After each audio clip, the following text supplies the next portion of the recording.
Thank you, Madam Chair and members, and thank you to the Chair and committee staff for the conversation we've had on this bill.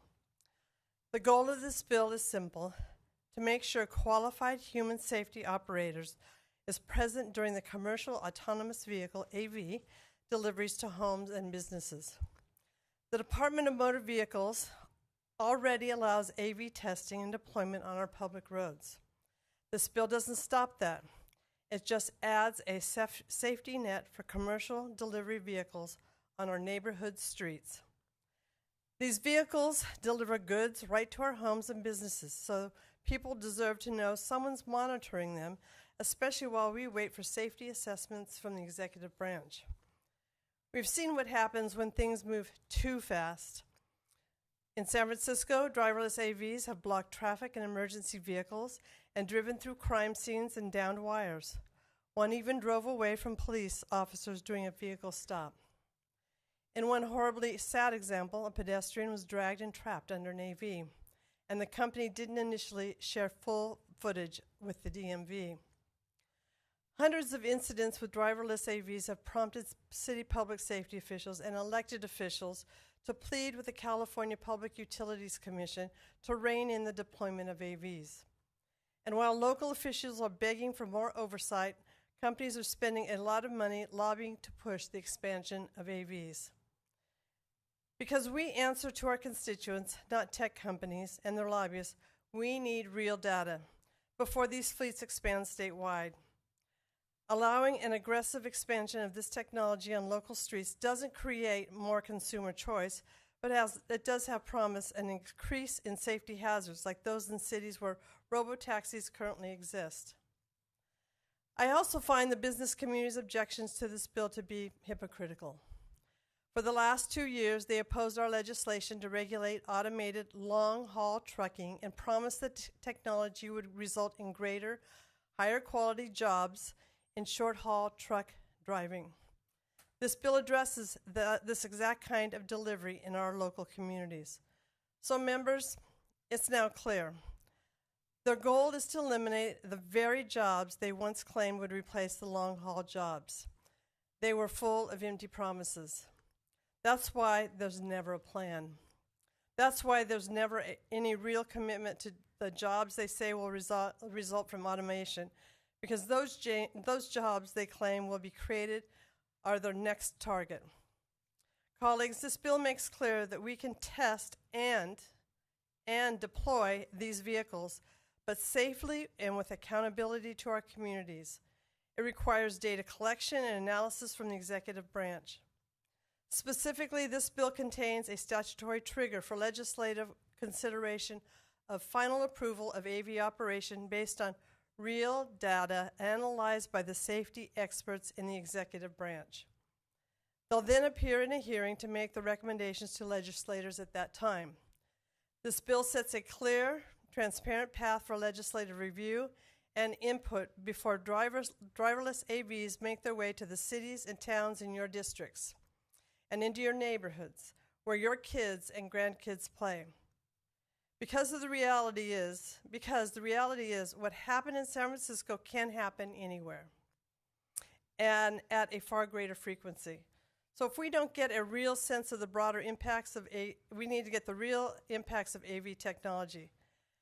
This bill can really help us innovate AVs with real data and transparent process to make them better and our streets safer. With me I have Greg Kumalat, from Teamsters Local 150, and Elmer Lazardi on behalf of the California Federation of Labor Unions. Thank you. And I have Matt Broad if we need some technical support. Go ahead. Thank you. Go ahead and begin, and you have 2 minutes. Good afternoon, Madam Chair and fellow members. My name is Greg Kumalat, and I am honored to be here on behalf of the California Teamsters, who proudly sponsor AB 33. I'm a proud member of Teamsters Local 150 here in Sacramento. AB 33 would require a human operator on driverless vehicles used to deliver commercial goods to residences and businesses on public roads. I bring the perspective of a 28-year UPS package delivery driver. This bill would ensure the presence of workers like myself in the supply chain out of recognition of the need of good jobs and public safety. Commercial delivery drivers, such as myself, make up the fabric of our community. In fact, I'm lucky enough to work and deliver in the community of Folsom, California, where I raised my family and my one son. Driving in my own neighborhood, I have the benefit of knowing the families and the children that my son have grown up with, which adds to the responsibility of my job. I also know the nature of the work is not always having predictability. Commercial deliveries require frequent stopping and going, navigating in narrow streets, interacting in construction zones, being aware of children playing on the street, people walking their dogs, and so much more. When I'm on my route, I work to address the potential safety risks. For example, when I see a ball bouncing across the road or a kite flying in front of my vehicle, I know that's not the risk, but what's chasing after it. Just the other day, one of my son's friends was on an electric scooter and cut in front of my vehicle without looking. Kids can be so erratic. Fortunately, we are trained to look for signs of children, and I was already aware of the potential risks and made the adjustments ahead of time by slowing down. While computers can do a good job of being reactive, we are trained to be proactive and address safety challenges in real time. In addition, I have a lot of elderly and disabled patrons I deliver to along my route. They need help getting the packages to their front door and sometimes inside. For some of them, I'm the only human interaction they have throughout the entire day. Have to have you close. That's part of the reason why I've done this job for 28 years. There's just a few examples of why AB 33 is important, and I urge your support in the bill in the name of good jobs and safe streets. Good afternoon, Chair members. Elmer Lizardi here on behalf of the California Federation of Labor Unions. We are proud to co-sponsor AB 33, which will protect hardworking Californians from widespread job displacement by requiring human operator on driverless vehicles used to deliver commercial goods to residences and businesses on our public streets. The increased deployment of driverless vehicles on California roads has been developing as the delivery industry has boomed. Many large corporations now that primarily offer goods via online shopping have increasingly offered same-day delivery services to their customers, raising the demand for the labor that provides these and makes these deliveries possible. Many corporations that offer rapid delivery services are looking now to deploy driverless vehicles to replace workers and cut costs. Many of these driving jobs are good-paying union jobs that actually allow workers to provide for themselves and their families. Over the last few years, the companies pushing for the deployment of AVs have argued that their technology will create the need for better, more localized delivery jobs. This bill is our attempt to make sure that that's a reality and not just a promise. Technological advancement is not new. We have seen so-called innovation change how workers perform their jobs for hundreds of years. But now we're at a crossroads where we must be proactive about how the technology is implemented if we care about protecting the dignity of work and the workers doing it. Human labor provides benefits that technology alone cannot replicate, like those that Greg shared today, and the legislature now has the opportunity to establish some guardrails against the unchecked deployment of driverless vehicles in commercial delivery. Without it, driverless vehicles will continue to pose significant risks, especially the widespread economic displacement of hardworking Californians who rely on these jobs to support their families. Thank you, and we urge an aye vote. Thank you. Now moving to members of the public who would like to provide their support for this bill. Please note your name, organization, and position. Thank you. Thank you, Madam Chair. Members, Mitch Steiger with CFT, a union of educators and classified professionals, also in support. Kimberly Rosenberger with SEIU California in support. Madam Chair and members, Louis Costa with the Sheet Metal Air, Rail, and Transportation Workers, Transportation Division, Smart TD in support. Madam Chair members, Kristen Heidelbach here on behalf of UFCW Western States Council in support. Good afternoon, Madam Chair, committee members. Imelda Ceja from Teamsters Local 87 out of Bakersfield, California in support. Good evening. Francis Rubio from Local 517, Visalia, in support. Good evening. Ruben Rivera in behalf of Local 439, Stockton, in support. Good evening. Teamsters Local 399, Ed Duffy, in support. Good evening. Ali Twiney, Teamsters Local 2010, strong support. Good afternoon, Madam Chair and members. Teamsters Local 439, Ezekiel Littlejohn in full support. DK Lee, on behalf of Teamsters Local 439 out of Stockton, in support. Gilbert Gomez, Teamsters Local 439 business rep, also delegate of the San Joaquin Building Trades, and strong support. Lynn Vogt with Teamster Local 150 in Sacramento, in support. Thank you. Flo Fabian, Teamster Local 150, in support.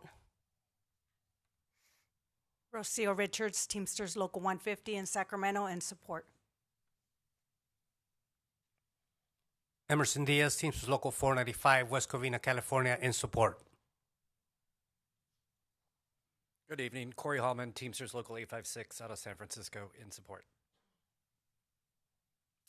Hi, Florencio Sonogi, Vice President, Teamsters Local 665 out of San Francisco and San Jose, in support. Good afternoon. Joe Madical, Teamsters Local 665, San Francisco, in support. John Morales, Principal Officer, Teamsters Local 87, in support. Jeff Dornilla, Teamsters Local 439, in support. Maggie Chavelas, Local 439, in support. Hi, Samantha King, Local 439, Stockton, in support. Good afternoon, Madam Chair, members of the committee. Matt Andrakowitz on behalf of Local 150, the great city of Sacramento, California, in strong support of this bill. Hello. Connor Tobin, Teamsters Local 150, in full support. Juzam Mejia, Teamsters Local 386 business agent out of Modesto, California, in support. Dale Wentz, Teamsters Local 150, Teamsters Joint Council 7, and on behalf of the International Brotherhood of Teamsters Package Division, in support. Thank you. Randy Crawford, Local 150, in support. Joe Gomes, Local 350, in support. Quentin Booker, Local 350, in support.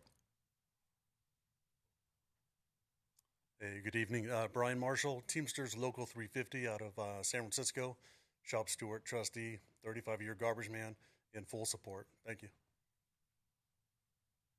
Yes, Jerry Raya with Local 150, in support.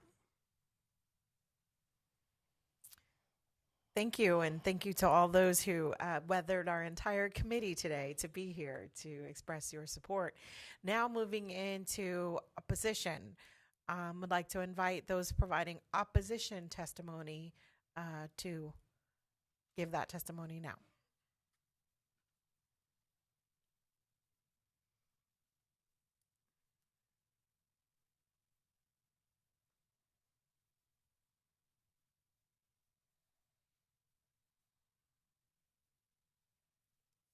You may begin at your convenience, and you have 2 minutes apiece.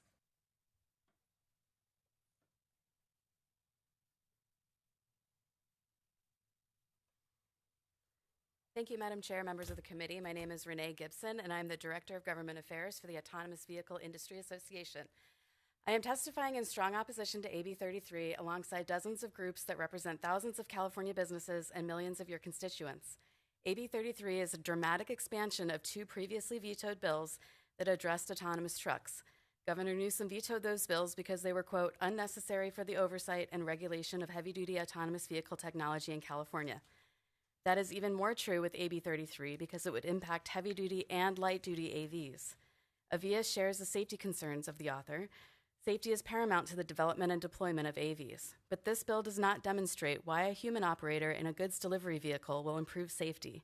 In fact, if this bill is enacted, it will be legal to transport humans, our most precious cargo, and not groceries.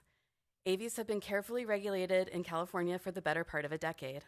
By prohibiting fully autonomous deliveries, AB 33 would effectively invalidate any DMV-issued driverless testing or deployment permits already obtained by an AV goods delivery company.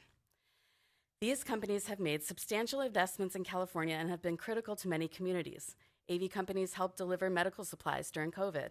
They help deliver meals to low-income communities in San Francisco, and they provide affordable grocery deliveries to California residents. AV companies would be prevented from continuing these operations if AB 33 were enacted. This is not just a policy choice, it's a strategic risk. Other states are welcoming this innovation given the safety, mobility, and economic activity benefits that it brings. California should not stand still while others move forward. 2 minutes is not enough time to explain all of the problems with this bill and the devastating impacts it would have on the AV industry. I would welcome the opportunity to answer any questions and strongly urge a no vote on this bill. You want to make sure the mic is... It's on. Okay. Okay. Sorry. Computer malfunction. Okay, well, thank you. Thank you, committee members and Madam Chair. I just totally had a computer problem. My name is Shannon Dillon. I'm here on behalf of, okay, can you guys hear me? Yes. Okay, my name is Shannon Dillon. I'm here on behalf of the National Federation of the Blind of California. We respectfully oppose AB 33. As a blind person, as a member of my community, we order we use a lot of online delivery services, groceries, household items, all sorts of stuff. I use Instacart, Amazon, Chewy, all sorts of things to get my deliveries. It's hugely important to me. It's much more effective than taking public transit and trying to carry a ton of stuff. And it also takes less time, but it's expensive. A lot of us are also on fixed incomes, and deliveries become expensive. The prices can be higher. There are often delivery fees. You try and schedule ahead of time or schedule during no delivery fee times, but it's challenging, and some of the services don't offer those provisions. Further, the prices are going up. Prices are already high, and they continue to go up. Furthermore, a lot of us, or certainly a lot of us that live in rural areas where we cannot access as many delivery services. They're scheduled. It's harder to get them. You have to wait 3 or 4 days to get them. So for us, access to AVs is hugely important.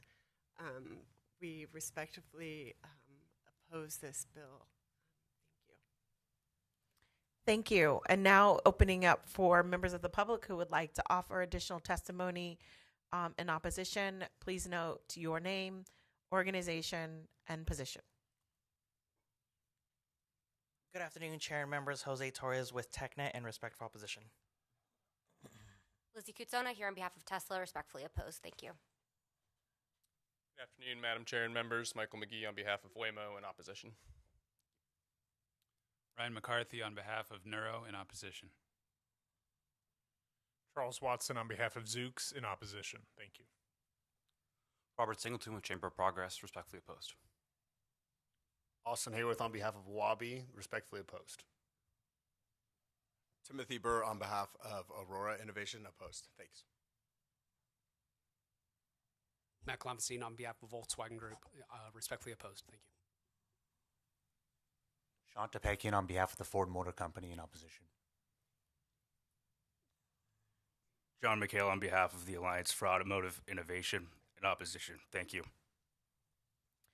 Thank you. It looks like that's complete, and would like to thank you all for providing testimony and speaking on this bill. As I see that majority of everyone, the overwhelming majority of everyone who's been here all day throughout committee have been here just for this particular bill. So thank you for that. Before I bring it to committee, I'd like to, and I'm looking for hands, but I'm going to take a point of personal privilege as chair to speak first. But I'm looking for, I see Aaron's is Rogers and Lowenthal and Ransom and Chair Davies. Okay, I'll write these down, and staff will get these for me. So I'll talk them while we get those all written down. And so here's the crux of it. This bill prohibits an autonomous vehicle, also known as AV, without a human operator, from delivering commercial goods directly to a residence or to a business for its use or retail sale. And so I want to start by saying that I appreciate the goals of this bill. We've heard versions or similar, as the author noted in the first part of her testimony as we've been having this conversation around AVs and its use and delivery, whether that be long haul and a byproduct of that is short haul. So as a member of the Privacy and Consumer Protection Committee for the past 3 years, I've developed a framework regarding my approach to artificial intelligence and jobs. I believe that AI should be here to assist us and not displace us, whether that is just as being a human being or being a worker. And at the same time, we are a state that values innovation and forward thinking. And so my framework is based on that it's people first, and ensure that we provide appropriate guardrails for technology, because this is about people. I'm going to be supporting your bill today, but I do have significant concerns about its scope. This bill would ban some AV companies that already have a permit to operate and may stifle companies that were seeking to operate within the existing framework of the administration's AV regulations. I believe that consumer-driven deliveries from store plants, similar to the ones already made by Instacart and Uber Eats, should be permitted under this bill. Such deliveries would allow our brick-and-mortar stores to continue to compete against online retailers while still providing jobs to the employees that work at those stores to load the smaller delivery vehicles. I also believe that the bill needs further clarification to not prohibit AV deliveries from hub to hub, as the current language is unclear if it permits such deliveries without a driver. And this bill also is concerning as it relates to what I talked about, innovation and forward thinking. There are hundreds of high-paying technology jobs in California that may be outsourced to other states that are warmer to this industry. We deal with this in another committee all the time about creating an atmosphere for our companies to thrive, creating an atmosphere for them to be innovative and forward thinking. And it's important that all of our committees consider that when addressing these bills. Now, at the same time, I believe it's important for AV companies to engage with labor and help create a pipeline of new opportunities as we transition to this new technology so workers are not left behind! Exclamation point. And also with this bill, there may be unintended consequences as this expands into light duty vehicles as well. So I encourage you to engage our auto manufacturers as one of the stakeholders. As I noted at the top, I'm going to be supporting this bill today, really to allow you to continue the opportunity to have discussions and conversations, productive conversations with all the stakeholders. We will see where this committee is, and I encourage my colleagues on this committee to be open-minded. If this bill makes it out, I will continue to monitor this bill as it makes its way through the legislative process. With that, I know Aaron Rodgers are first, and then I'll find out who else is second. Did you want to make a comment on that before I Yeah, move? just can I make a couple comments? Yeah. So you mentioned numerous permits that have already been out there for these kind of AVs. So to our knowledge, this bill only impacts one existing permit. And it's unclear how much of that permit has even been used for driverless operations. The company would still be able to operate their vehicle with a human safety operator or a private land on private land without restrictions. And the other one you asked is about light-duty vehicles. This bill is focused on the use of AVs, not the vehicle weight. Light-duty AVs can still interfere with emergency response scenes, disrupt traffic, and create hazards in our communities. Further, AV companies have said jobs will be created in this space. This bill protects those jobs. All right, moving to Aaron, then Rogers, then Lowenthal. Thank you, Madam Chair. I want to thank the member for your transparency and these discussions going forward. This is not the first time this issue has been brought up in this body. This is my first time as a new member and as a member representing Silicon Valley, where innovation and technology thrive. I represent the heart of Silicon Valley. And as you can imagine, I've had a lot of sparkling conversations about this bill in my district, where I too want to balance the safety and yet not stifle innovation and not lead to jobs being exported out of California. And so I'm wondering, for transparency's sake, since I'm new here and to belabor a few points, if you can indulge me, I believe this is the third consecutive time that this similar legislation has been introduced. I believe it was AB 316, AB 2286. And I know that you want to remind me of those, huh? well, I'm new.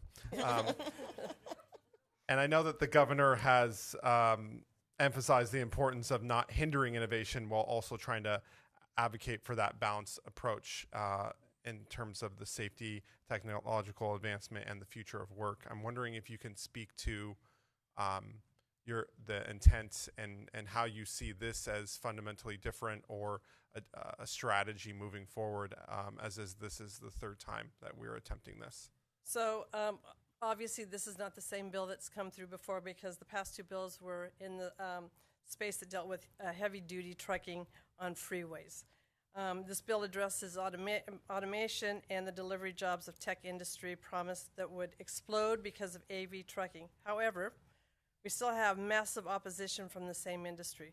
So obviously, that was just lip service to get members and the administration to cover for supporting their efforts to put profit over public safety and people's livelihoods. And I just want to stress is that the reason this bill is so important to me, and I think to everyone that's sitting up here, is safety. Safety is paramount, and that when we all get elected to a job, even if it's as being a mayor or a supervisor, you always think about what's the most important thing you do, and the most important thing that I do, and any bill that I bring up is all about safety. And that was the paramount for me to make sure this bill came forward, that we made sure that people were safe on the roads. Am I going to stifle technology? Absolutely no way. That is not the intent. The intent is to make sure we have a human safety operator, as our gentleman stated before, is that when a young children and in the distance you can see them playing kickball in the middle of the street and the ball goes across, you want to make sure you can see that in the distance. And having someone there, they're not driving the car, they're just making sure that everything is safe. Thank you so much, Madam Majority Leader. And I share with you the safety protocols, data collection practices, regulatory frameworks are undeniably crucial when we're looking at these. I want to make sure we have it on the record that we also need to have adequate safety measures that are substantial and impactful and designed to foster innovation and progress rather than impede them. And I think we're not trying to reinvent the wheel either. Other states are making significant strides in this area that come with its own set of strengths and weaknesses, but they are making progress. Where California is still in this, I would say, confusing space, in this policy space. And I know that other states are making significant strides in autonomous vehicle technology and regulation. And I know that California historically has been known for its innovation, but I want to make sure we're not resting on our laurels and falling behind. I think you sort of answered a few of these questions, but for transparency's sake, can you explain again why light-duty application was added to this bill? Prior versions were only aimed at trucking.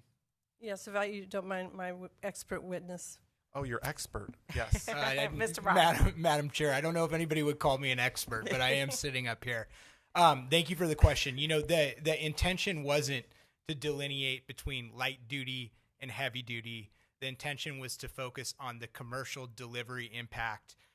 You know, we've said it ad nauseum up here. We'll say it again. I've shared this dais with the opposition, and they've said from the beginning that, you know, the technology in their perspective made sense when you look at long haul, when you look at going from point A to point B, because it's not so complicated. But then when you talk about suburban, urban areas where they're densely crowded, that really localized delivery makes more sense to do with a human.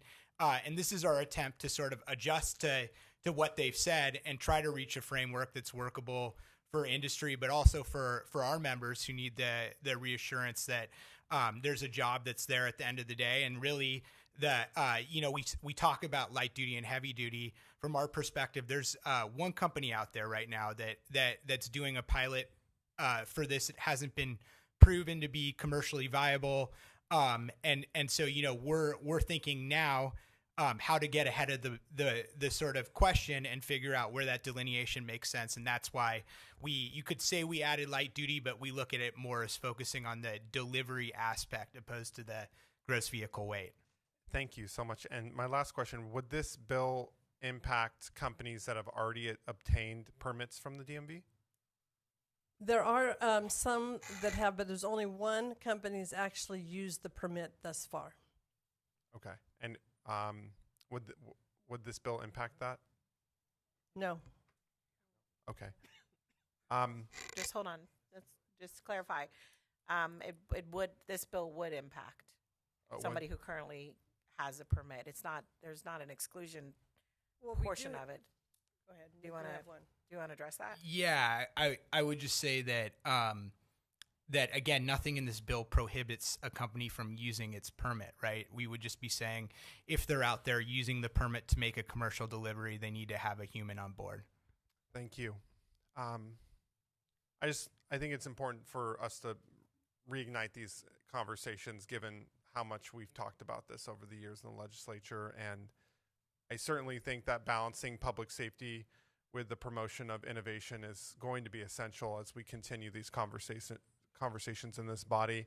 And policies designed to protect citizens while encouraging technological growth and economic opportunity is something that, given my district in Silicon Valley, is something I would love to be heavily involved in convening these conversations. I will be casting an aye vote for this bill today, and I would love to be a part of the facilitated conversations that, Madam Majority Leader, you are having and continued discussions regarding this policy area with the sponsors, with the author, and the objectives, so we can really drill down on making sure that we are not stifling innovation while paying attention to the public safety aspects, the concerns that many people have raised. And I echo the comments by the chair as well. And I certainly would want to be involved in the reflective conversations as they move forward, and appreciate the author bringing this forward. Thank you. More than happy to work with you, Assemblymember Ahrens. Before we move on, I just want to provide clarity that the current permit that is allowable would be declined because it's allowed based on their testing of the current vehicle, and that vehicle physically cannot contain a human. So the way the vehicle is manufactured, so to speak, so it would impact a current holder, just to be clear, and the members of the committee can do with that information as they wish. But I just want to make sure we're saying accurate things from the committee. Going on to Assemblymember Rogers, followed by Assemblymember Lowenthal. Thank you so much, Chair. My colleague asked the questions that I was going to ask about the bill. I will be supporting today. I think that this is one of those spaces where technology is advancing faster than government regulation. And this is the first policy committee, and I think that it's an important one for you to take on and to lead on about building that construct that doesn't leave people behind as we see technology advancing. And so whether it's the conversation around safety, and I'll include in that the important role that delivery people or just random people have in making sure that others are safe as well. I know when my grandparents were getting Meals on Wheels, the deliverers for the Meals on Wheels oftentimes were checking on their health and well-being as well, right? I don't want to lose sight of that as a society. And that doesn't mean that technology shouldn't come into play and shouldn't be implemented, but it needs to be thoughtful, and it needs to make sure that the workers who are displaced have viable paths to employment, and that we're making sure that we're looking at it in its totality from a holistic perspective on what's in the best interest of our communities. Again, don't want to stifle innovation, want to make sure that we as a state are continuing to advance that. It's coming whether we do these types of bills or not, but doing it in a thoughtful manner and allowing you to really negotiate that construct, I think, is important. So thank you for bringing this forward. Thank you for your comments. And, one thing I focus in is this is about people. That's why this is about people. We have Assembly Member Lowenthal, followed by Lackey.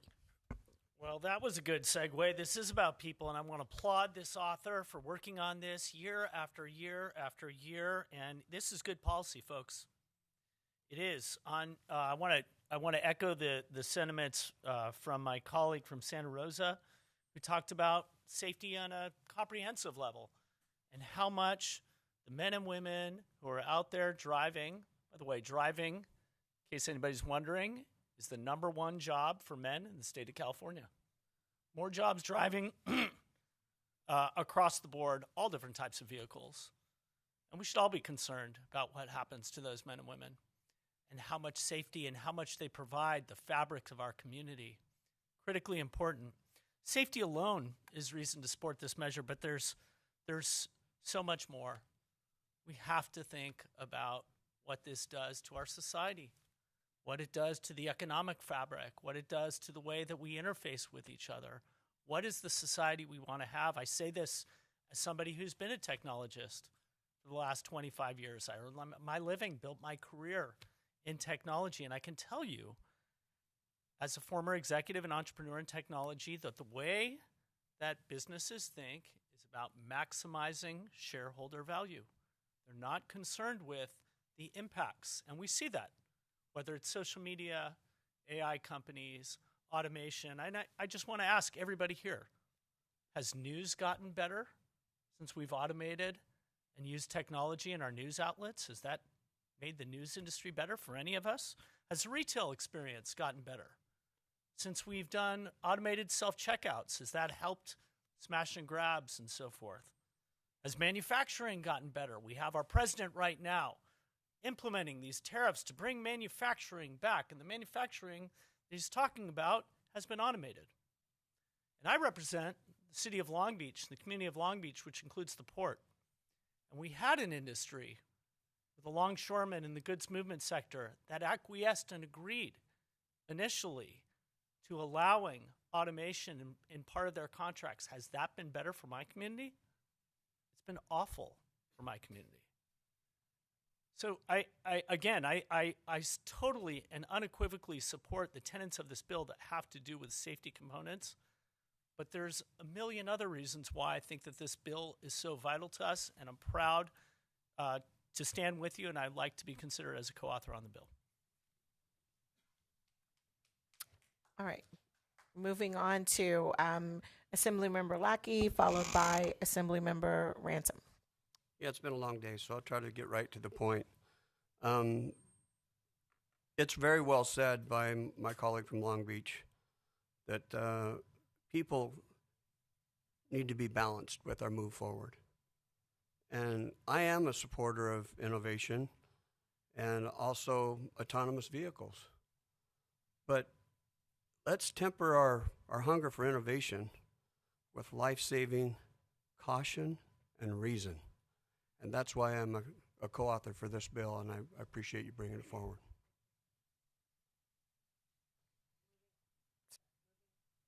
Moving on to Assemblymember Ransom, then Vice Chair Davies. One can only wish to be as concise as an Assemblymember Lackey. So I want to, I have a couple of questions. I want to definitely thank the Majority Leader for leadership on this bill. I think we understand as a state that innovation is something that we can't avoid. It's happening. But I think the questions with safety are real, and they are real concerns in our community. If you go to the Department of Motor Vehicles, there are reports on their website regarding accidents with AVs. They have to be reported. I believe we're looking at 808 accidents this year alone. So, of course, when you're reading the reports, there's some other driver ran into these things, but we expect these things to be smart, right? These AVs are supposed to be really smart, so they should be able to navigate around human error. So as we're looking at this and looking at how we are going to continue to move forward, I'm hoping to see some collaboration with both opposition as well as with our workers, because there's huge concerns with safety, and there's also opportunity, is what I see, for us to work with our workers in our workforce to make sure that we are bringing them along in this transition. If there are opportunities to, at least, especially in the testing phase, to have humans on board, to be able to be part of what that looks like for full deployment. I think that's very important because what we've seen is with testing, the accidents are less than actual deployment in some of the previous types of AVs that have happened.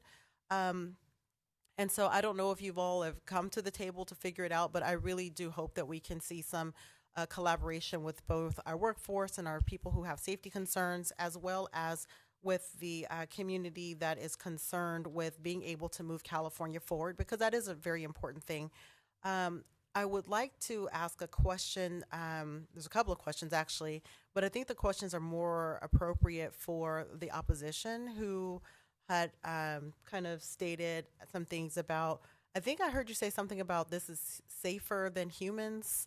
I just would love if you can clarify that for me, like what you perhaps meant by that. Talk to us about safety and what's being done, in collaboration with our workforce to ensure that through this testing and, potential deployment phase that we are going to be able to keep people safe. That's my first question. Thanks for the question, Assemblymember. So with respect to safety, I think it's first important to understand what exactly an autonomous vehicle is, which is a comprehensive suite of sensors that have computing systems to perform the entire driving task without a human driver. And I think that gets at the point, right? The type of autonomous vehicle that we're talking about is a vehicle that can drive without ever intending for the human driver, a human, to take over control of the vehicle. So that's not to say that there won't be jobs in this space. In fact, right now, there's already 6,000 direct jobs, direct employees in California, because this is a homegrown Californian industry. And our sincere concern is that if you start to ban specific use cases of autonomous vehicles, the industry will go elsewhere. With respect to safety as well, I just want to mention that it is quite a long process to even bring an autonomous vehicle to market and then to have it permitted in California. So there's 3 different types of permits in California. There's a testing with the driver permit. So to get to your question, to use that permit, you have to have a driver in the vehicle. Then there's driverless testing, and then there's deployment. And so you have to go through those steps in order to operate in California. This has been true for the better part of a decade, and we're still waiting for the DMV to issue regs on the heavy duty space. So right now, you can only deploy commercially in the light duty space. Okay, thank you. And what precautions are you all? Can you address like what you're thinking about as far as precautions when you're talking about heavy duty vehicles and being able to move forward? So I do understand these are lots of sensors and things like that. The heavier the vehicle, then the more concerns I think the community will have. So do you have, precautions that you are already investigating? Yeah, so I'm not sure I entirely understand your question. I would just say that heavy-duty vehicles tend to have specific kinds of sensors that can see farther distances, that they're extremely durable. They're automotive-grade LiDAR, as an example, which is a very specific product that not all regular vehicles don't have this on their vehicles, right? So this is a very advanced type of technology. And these vehicles are tested for millions and millions of miles in both simulation and on real roads before they're ever even brought to market or to commercial deployment.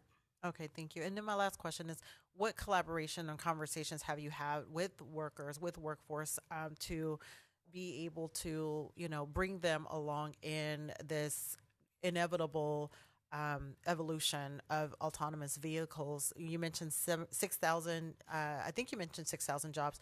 Have you already entered into conversations? Is this something that we need to help facilitate? Where do you see being able to, as the industry evolves, plug in people who know this industry, who know what it takes to do these deliveries? Yeah, thank you for the question.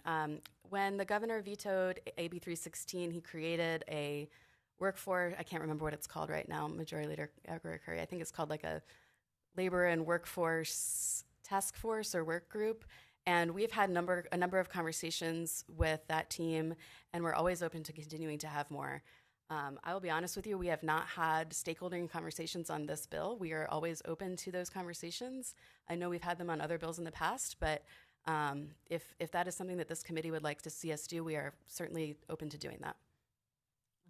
Thank you, Chair. I'm done. Thank you. And I'll echo my comments as I expect when you all leave that there'll be conversations with all the stakeholders between the author and that. So if you haven't come to the table yet, please make sure to come to the table. Going to Vice Chair Davies, then Assemblymember Hoover. Thank you, Madam Chair.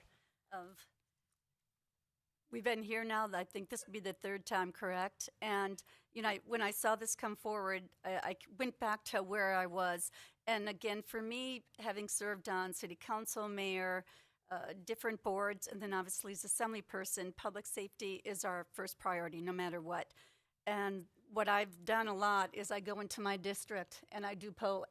And this is a polling that I did and, you know, put it out there saying, you know, would you be all right having, you know, no drivers on the road, whether it's we're talking big rigs or we're talking, you know, small communities.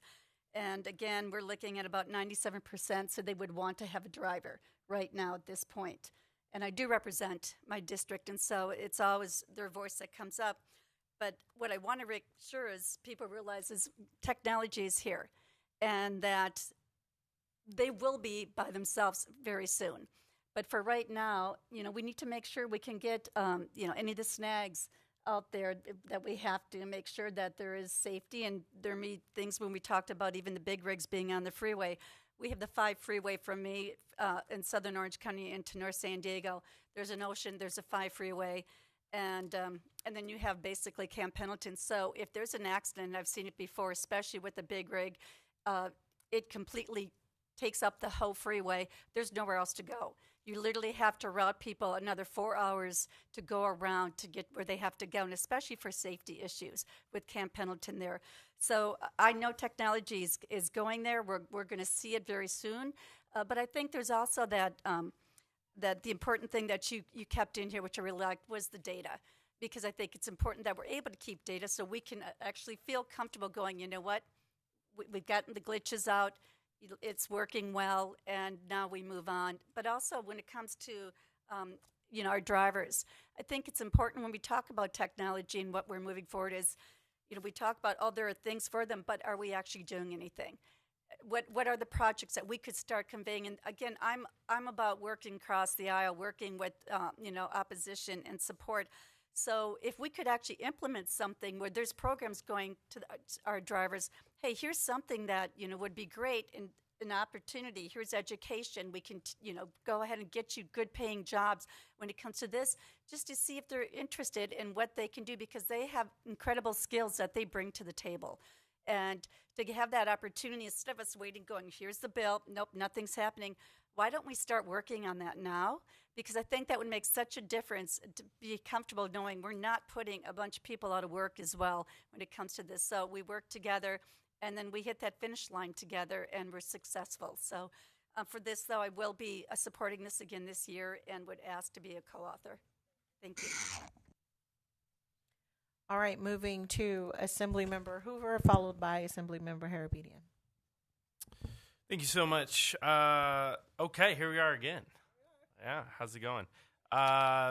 So, question for you just to get things started here, and sorry I won't be as concise as Member Lackey. Why the change to the bill this year? So I know Ms. Davies said she's going to support this again, but this is a completely different bill in my mind. Why is it so much more broad? You know, obviously beyond heavy duty. What kind of led to that change in scope? Through the chair, Matt Broad here for the Teamsters. Again, you know, it really was the sort of discussion we've had around the past 2 bills, and seeing that the companies have been very clear. You can go back and look the testimony about where they think the human component is. And so we are trying to meet them there. That's the purpose of this bill. Assemblymember Ransom, you know, asked about the driving portion of this, right? This is commercial delivery. So we're talking about, it's not just driving. We're talking about the actual delivery to people's doorsteps. We're talking about unloading pallets, things like that. And so I think we are really trying to be mindful and are certainly open to any conversations with the opposition about sort of where the technology makes sense and where it doesn't. But we haven't been able to have those conversations to this date. I hope we do. So is it the intent of, the author or the sponsor that this is a temporary measure? I mean, that this is something that will ultimately not be needed in the future at some point? Or Ultimately, I believe that will be the goal.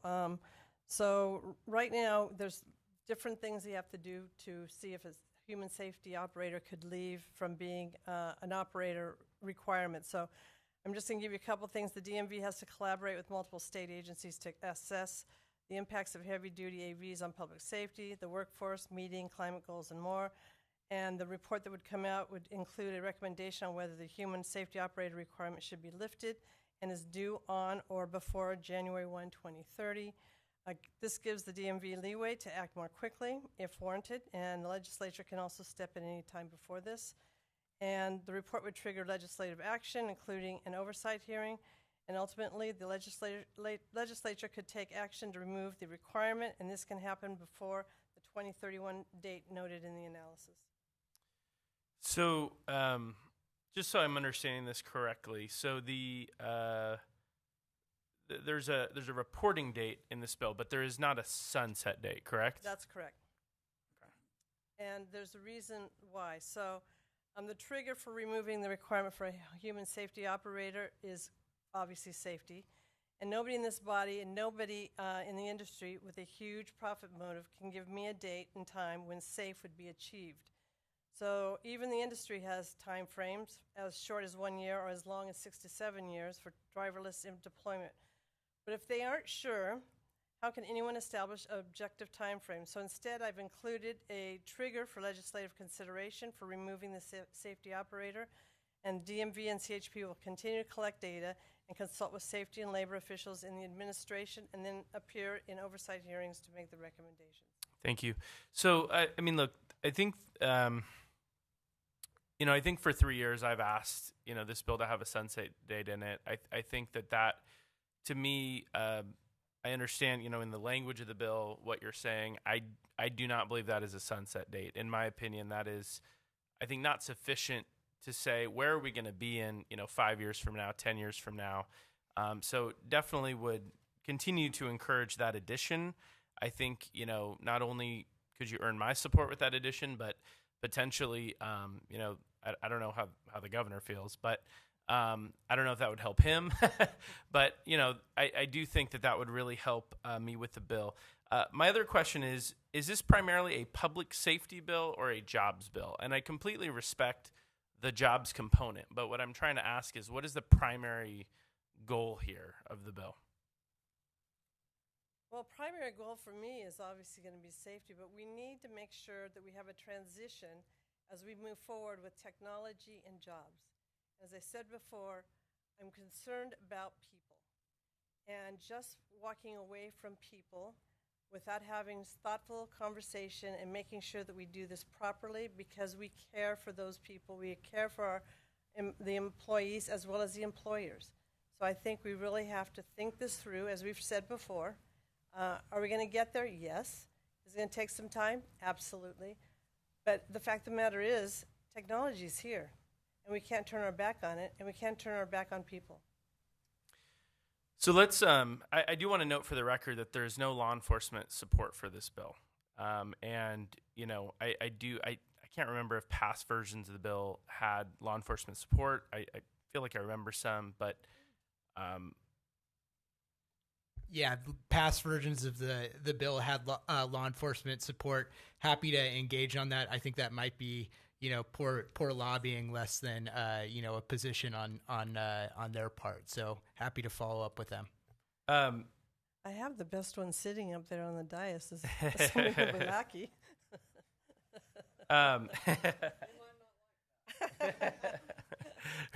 Official support or co-author. So with that noted, I mean, let's get into the safety piece a little bit. So do we have data that shows that human drivers are safer than autonomous vehicles? And I preface this by saying that, obviously there are some amazing human drivers, There are people that are fantastic at their jobs, but we also know, because we are all drivers, probably most of us, that we are flawed as well. So is there any data that says human drivers are safer than autonomous vehicles in the current, where the technology currently is? Okay, go ahead. So, and I'm happy to follow up with your staff and share the study. There was a study that was released last summer, mid-2024, that looked at AVs functioning in dawn-dusk settings, as well as turning left into traffic, and they were up to 5 to 7 times more dangerous than humans. And those are, two sort of notoriously difficult times for these vehicles to operate. I think additionally, the opposition talked about, millions of miles driven. Well, Americans drive like 4 trillion miles a year. And so when you look at that aggregated out, there have been safety experts such as Professor Phil Koopman. I'd recommend his work at Carnegie Mellon, who said, when you look at that aggregated out, there's really no evidence that an AV is safer than like your most average driver. In this case, with this bill, we're talking about commercial drivers. Those are people who have been trained to do this. They do this. They're not you and I. This bill does not address sort of the passenger side. We are really looking at the commercial side with trained drivers. So I think my last question on that would just be, given that, I think we all understand the technology is forming, right? Like we all agree probably that it's not 100% there. Is there a point in time where autonomous vehicles become safer? And is at that point in time, should California be embracing the technology in a greater way? I think it's very possible, but we haven't seen that yet. And until we see that, it's incumbent on the technology provider to prove that their product is safe, to come back to the legislature and show us that they have a safe product. Until then, it's really hard to say, right? I mean, you look at innovation, and the question is, what is the innovation? Is the innovation the wholesale elimination of jobs, or is it safer technology? I don't think we have an answer on that. And until they can prove that and meet that safety case, again, looking at the aggregate on billions or trillions of miles, they should use a human, and they should show us that their product's just as safe, if not safer, than humans. I appreciate that. So I'll close with this. I 100% respect the job argument here. I am hopeful that at some point, efficiencies created by autonomous vehicles will create even more jobs in the future. But I certainly understand the current uncertainty. I would feel much better about this bill if it had, I think, a legitimate sunset date in it. But I think I'll just close on this, is that in California every year there are 3,700 traffic deaths as a result of human drivers. 3,700. There is not one, as far as I know, unless someone can correct me on this, there's not one reported traffic death that is the fault of an autonomous vehicle in California.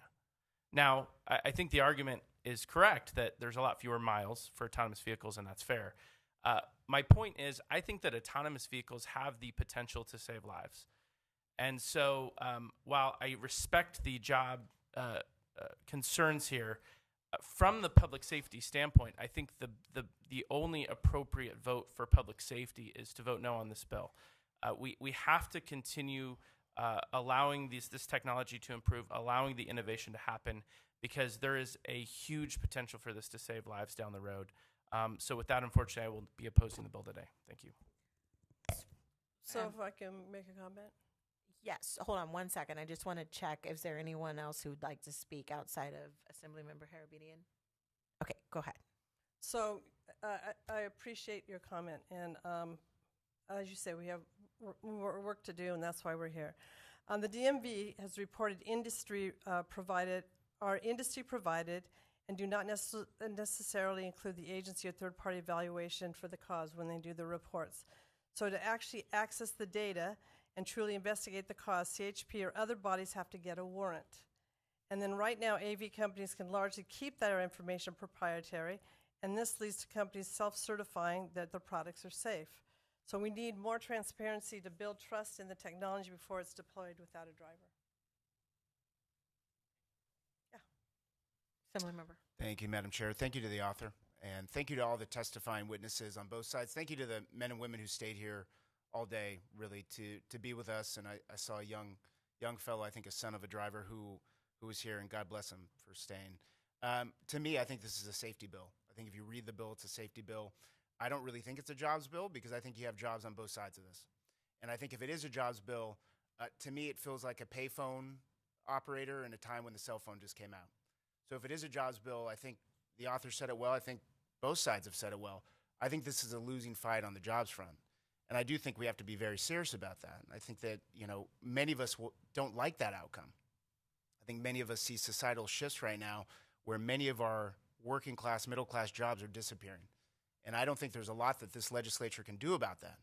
I think that is a conversation that should be had by the employer, by the workforce. We should have conversations about how companies are running and their business models. And I think there needs to be a lot better humanitarian efforts by employers. But I don't think that's what this bill does. I think it's a safety bill, and I think the reason why many of us are supporting it, and I'm going to support it here today in committee, but I am going to ask for certain things to get it off the floor, is because the burden really to vote no against this, I think, is on the opposition's side. And I think for being a safety bill, I think that there's a dearth of safety data and evidence. Many of us up here vote on the evidence and the data. I've read the studies. I think that there is an undoubted dynamic here where the AV technology is in its infancy stage, relatively speaking. 70 million miles is nothing compared to 3 to 4 trillion miles that humans drive every day. That's just a very clear fact. I think it's undisputed. The studies, which I've read, are very clear that in the times of dusk till dawn and in different settings, mostly in urban settings, humans are much better drivers. And I would have expected the opposition, frankly, to give us something, given it's your burden, I believe, that actually combats that. I didn't see it. I read everything. I read all the opposition letters. I read the study. There isn't anything to convince me that allowing to implement this AV technology makes me safer, makes my kids safer, makes society safer. In fact, it's the opposite. I'm also very unclear as to the economic benefits to society and to the consumer. I don't think that any cost savings that are going to be born and realized by AV technology companies are actually passed on to me or anyone else who's buying consumer goods or groceries or TVs or anything. In fact, plenty of people on this side who are arguing against this bill have argued to me on separate bills that in no way, shape, or form are any of those savings ever given to the consumer. In fact, they stay with the companies usually. It helps them operate their business. And I think that's a fact that we also have to grapple with, is the consumer and society from a cost and affordability standpoint doesn't actually benefit from this. So I'm left with really, I think, a situation where the proponents of this bill, this was a court of equity, have better evidence. What I don't like about the bill is that I have to wait for 6 years on the data.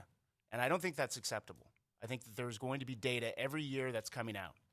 And I think it has been said by plenty of my colleagues, but I think it's something that we need to drive home.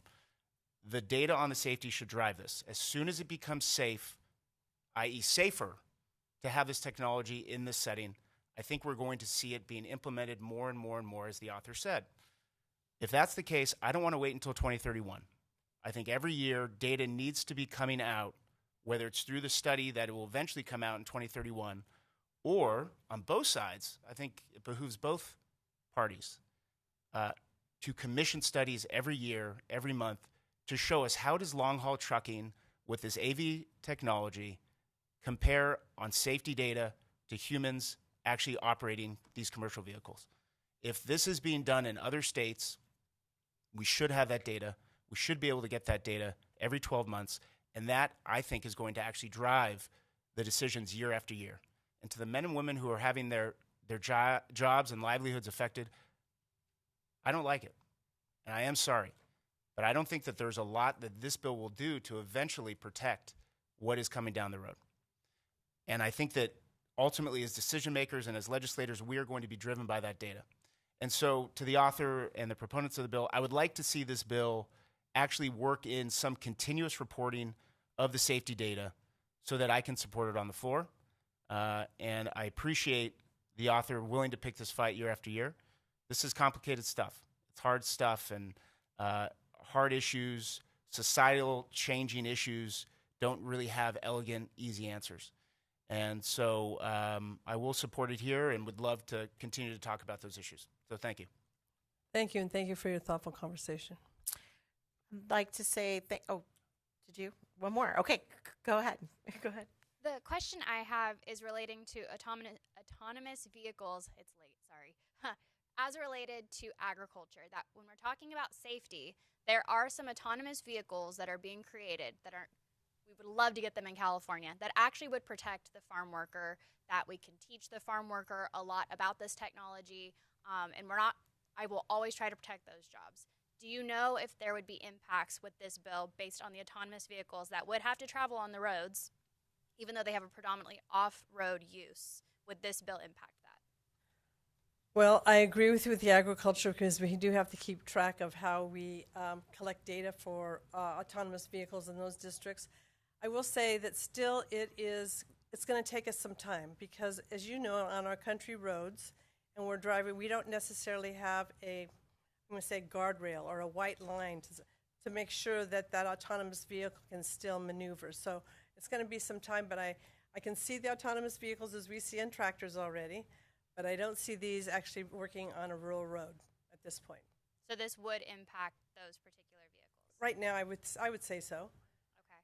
So my concerns predominantly with this bill is I understand the safety aspect of it, and I hope that whoever is funding this technology is funding the safety research tenfold.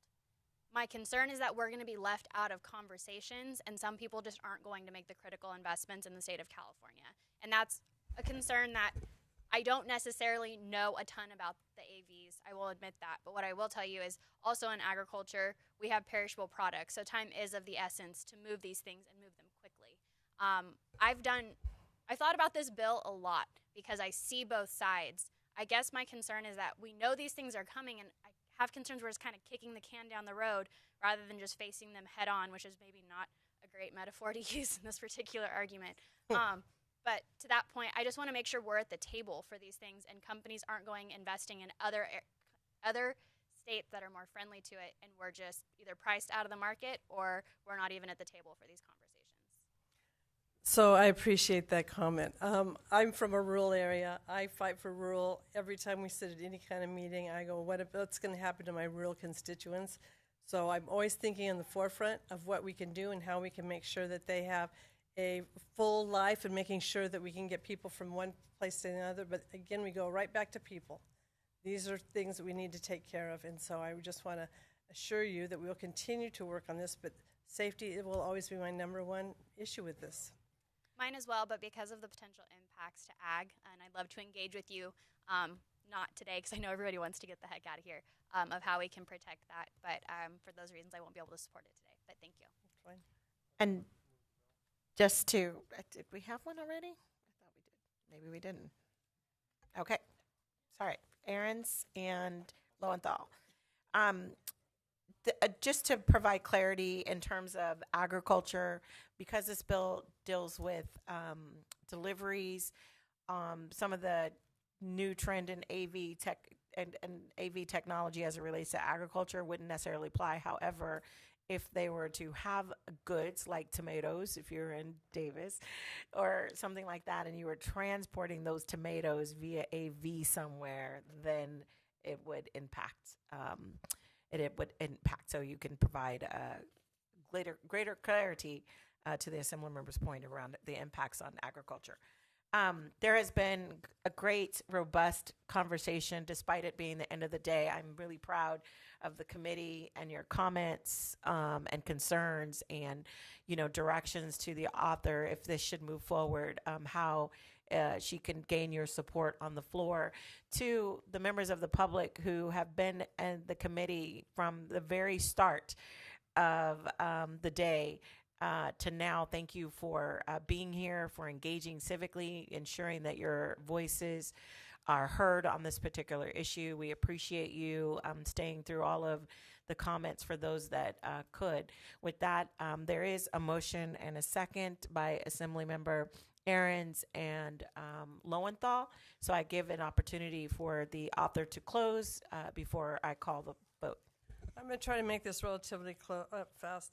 I just want to thank you all for the thoughtful conversation. You know, this is a complex issue. We've beat ourselves up a couple times on this, but it's AVs are a promising technology. But if they are deployed in California without thought or care, it'll cost the lives of, while ignoring the interest of hundreds of thousands of California workers. And just remember, this does not ban AVs. This bill makes the technology better. And with that, I ask for your aye vote. Madam Secretary, please call the roll. AB 33, the motion is due pass to the Committee on Appropriations. Wilson? Aye. Wilson, aye. Davies? Davies, aye. Aguiar Curry? Aye. Aguiar Curry, aye. Aaron's? Aaron's, aye. Carrillo? Carrillo, aye. Harabedian? Harabedian, aye. Hart? Hart, aye. Hoover? Hoover, no. Jackson? Jackson, not voting. Lackey? Aye. Lackey, aye. Lowenthal? Lowenthal, aye. Macedo? Macedo, no. Pappen is absent. Ransom? Aye. Ransom, aye. Rogers? Rogers, aye. Ward? Ward, aye. All right. With that, that bill has 12 to 2, and I think there's no more needed on that one. No, that one. Okay, that bill is out with 12 to 2. Now moving to the top of the roll for members to add on. And I will call attention to the one member who needs to add on if she's paying attention. There we go. Thank you. All right. 5 bills on proposed consent calendar. Madam Secretary. For the consent calendar, Aguiar Curry? Aguiar Curry, aye. That has 15 votes. That bill is out. Those bills are out. Item number 1, AB 382, Berman. AB 382, Aguiar Curry? Aguiar Curry, aye. That bill is out with 15 voting aye. Item number 3, AB 605, Marisucci. AB 605, Aguiar Curry? Aguiar Curry, aye. That bill is out with 15 votes. Item number 4, AB 902, Schultz. AB 902, Aguiar Curry? Aguiar Curry, aye. That bill is out with 11 aye votes, 2 no votes. Item number 5, AB 1022, Calra. AB 1022, Aguiar Curry? Aguiar Curry, aye. That bill is out with 10 aye votes, 3 no votes. Item number 8, AB 1132, Schiavo. AB 1132, Aguiar Curry? Aguiar Curry, aye. That bill is out with 12 aye votes, 1 no vote. Moving on to item number 10, AB 1423, Irwin. AB 1423, Aguiar Curry? Aguiar Curry, aye. That bill is out with 15 votes. Item number 11, we already did that one. Dispense with that one. Item number 13, AB 1014, Rogers. AB 1014, Aguiar Curry? Aguiar Curry, aye. That bill is out, 15 aye votes, 1 no votes. There being no further business of the committee, this committee is adjourned.